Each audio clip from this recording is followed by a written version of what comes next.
तो थोड़ा सा आप बताएंगी कि क्या हुआ, आपने सबमिट कर लिया, उसके बाद क्या हुआ?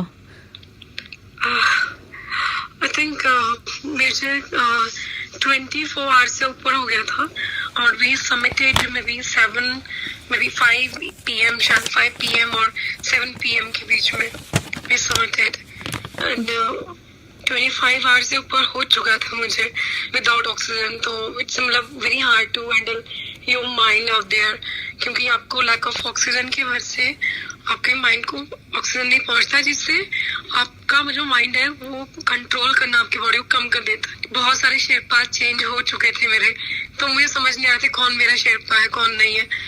तो इट्स बहुत बड़ा एक तो ये कंफ्यूजन यही क्लियर नहीं हो रहा था। कोई भी नहीं था मेरा वहाँ पे शेरपा जो एक परमानेंट शेरपा हो जिसको जिस पे ट्रस्ट कर सकूं। तो लास्ट मोमेंट पे उनके पास भी ऑक्सीजन एक था और मेरा ऑक्सीजन भी उनके पास ही था, तो मैंने तो यूज किया ही नहीं क्योंकि मुझे जरूरत नहीं पड़ती। I am feeling good there, but after some time I feel sleepy और बहुत ही ज्यादा नींद आना स्टार्ट हो गया। तो मैं उनको बोला कि मैं वॉक नहीं कर पा रही हूँ और मुझे लग रहा है कि उनको हाई अल्टीट्यूड सिकनेस हो चुका है। मुझे पहले से पता लग गया था कि ये हो गया। देन मैंने उनको बोला कि बहुत जल्दी से नीचे चलो, बट पता नहीं वो नए शेरपा थे तो उनको भी शायद हाई अल्टीट्यूड सिकनेस हो गया था। वो वहां पे खेलना स्टार्ट कर रहे थे, वो खेल रहे थे, तो मैंने उनको देखा, मैं नीचे टर्न किया और मैं वापस मुड़ गई कि मुझे नहीं मतलब रुकना है यहाँ पे, मैं निकल रही हूँ क्योंकि आई नो माई फिजिक। तो मैं नीचे से टर्न किया, उसके बाद मुझे जैसे मैं चाहती थी दुनिया, मुझे वैसी दुनिया दिखने स्टार्ट हो गई। लाइक मेरे अराउंड बहुत सारे लोग हैं जैसा मैं चाहती थी, टेंट लगा है, that kind of weird things मेरे साथ स्टार्ट हो गई। पर थोड़ी देर बाद मुझे एकदम ध्यान आता कि नहीं यहाँ पे कुछ नहीं है और जल्दी चल नीचे यहाँ से। तो मतलब ये मैं फाइट कर रही थी अपने आप से और अपने दिमाग से, पर एक टाइम पे ये हुआ कि वो शेरपा मुझसे फाइट कर गए। उन दोनों शेरपा ने मुझसे फाइट किया और मैंने उनको बोला कि आप चले जाओ प्लीज, और आपके पास ऑक्सीजन है और अगर आपकी ऑक्सीजन खत्म हो गई तो दिक्कत है, क्योंकि वो मुझसे बहुत उल्टी सीधी बातें करने लगे थे। इन रियल और in your imagination? No, in real. ये रियल था जो मैं समझ सकती थी क्योंकि वो समझ आ रहा था मुझे उनको देख के। ये कितनी हाइट, कुछ अंदाजा है आपको कि कितनी हाइट पे हो रहा था आपके साथ? 7, 8, 7, 9, हाँ इतना था, 7, 9, 7, 8 पे था, 7, 8 पे। और टाइम क्या होगा बलजीत उस टाइम पे, क्योंकि आपने 5 से 7 के बीच में सबमिट किया? तो 11 बज गए होंगे, 11 बज गए थे मुझे सही रात के। अच्छा, तो आपने उनको कहा कि आप लोग चले जाओ?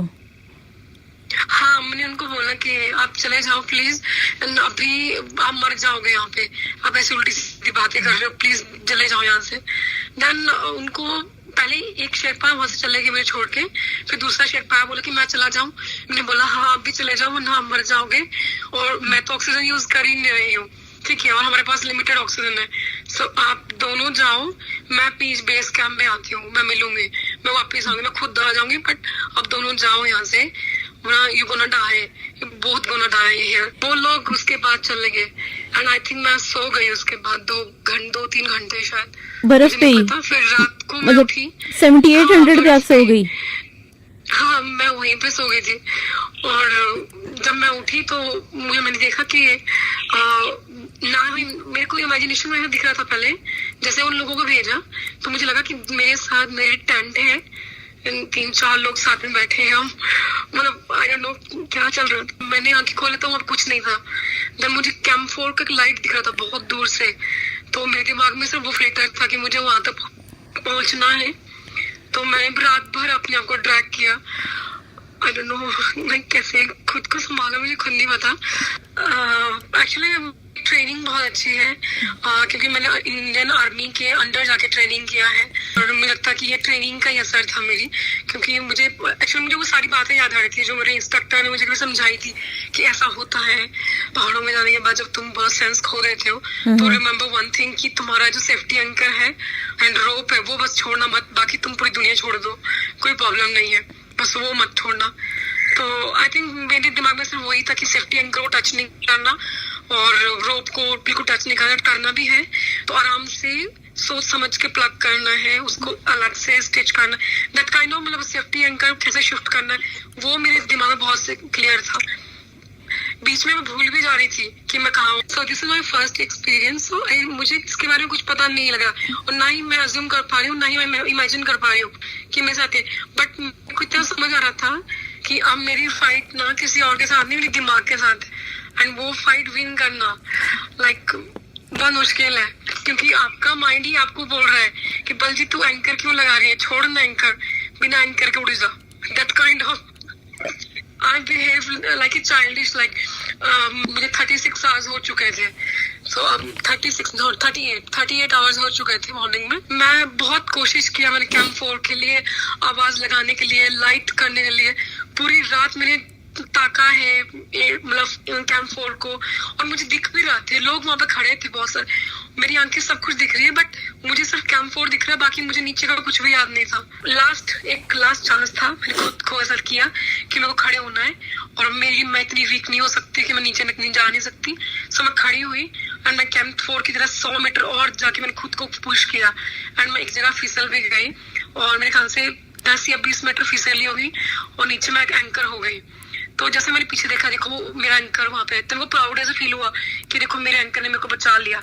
तो उसके बाद सडनली मैंने अपना फोन देखा, तो मैं बहुत गुरबानी सुनती हूँ बहुत ज्यादा, तो जैसे होम से कम्युनिटी से जो बोलो आप जो भी, तो सुनती रहती हूँ मैं कुछ ना कुछ, या गजलें सुनती रहती हूँ कुछ भी।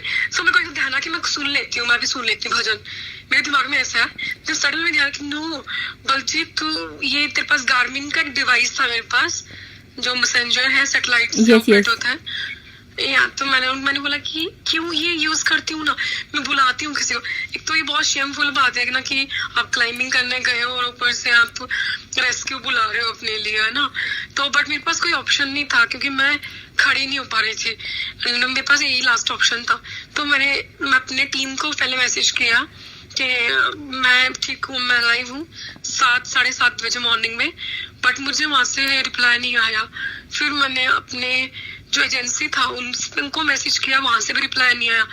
तो मैंने उनका दूसरा एक नंबर था, उस पे ऐसे ही डाल दिया मेल पे कि मैं ठीक हूँ, I am alive, I need your help.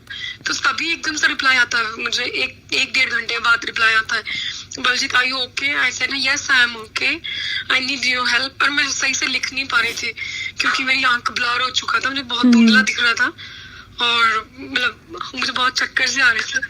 तो देन उसके बाद मैंने कम्युनिकेट किया उनके साथ, तो उन्होंने बोला कहाँ पर, तो वहां पे बहुत सारे हेली आ रहे थे, मैंने सबको हाथ दिया बट किसी ने देखा ही नहीं। तो फिर मैंने सोचा कि मेरे को लगता है कोई नहीं आने वाला बचाने, और भाड़ में जाए हेली, इससे पहले कौन सा मैं मतलब हेली में गई थी। तो मैं फिर अपने आप को फिर से ड्रैग किया मैंने 50 मीटर और नीचे, देन एक जगह में बैठ के बहुत क्लियर। देन मेरे को मैसेज आया था, Baljeet wait for there few minutes, heli will be right there, something करके कुछ ऐसे लिखा था, मैंने पढ़ा भी नहीं सही से, और मैंने बोला ओके ठीक है डन। तो उन्होंने मुझे पूछा तुम खुद एंकर कर लोगी, अपने आप को खुद अटैच कर लोगी? मैंने बोला मैं सब कुछ I will try, I am not sure कि करूंगी नहीं करूंगी, बट आई विल ट्राई, ठीक है। तो उन्होंने फिर हेली भेज दिया, मेरे ख्याल से उसके 1-1.5 घंटे में हेली आ गया। तो उस टाइम पे मैं 7,600 से ऊपर ही थी। अगर मैं अपना सबमिट देखूं तो मैं 2 PM मेरे ख्याल से मतलब 16 तारीख को 2 बजे मैं निकली थी कैंप 4 से, एंड नेक्स्ट जो डे जिसमें मेरा रेस्क्यू, उस दिन मैं 3 बजे मेरा रेस्क्यू हुआ था।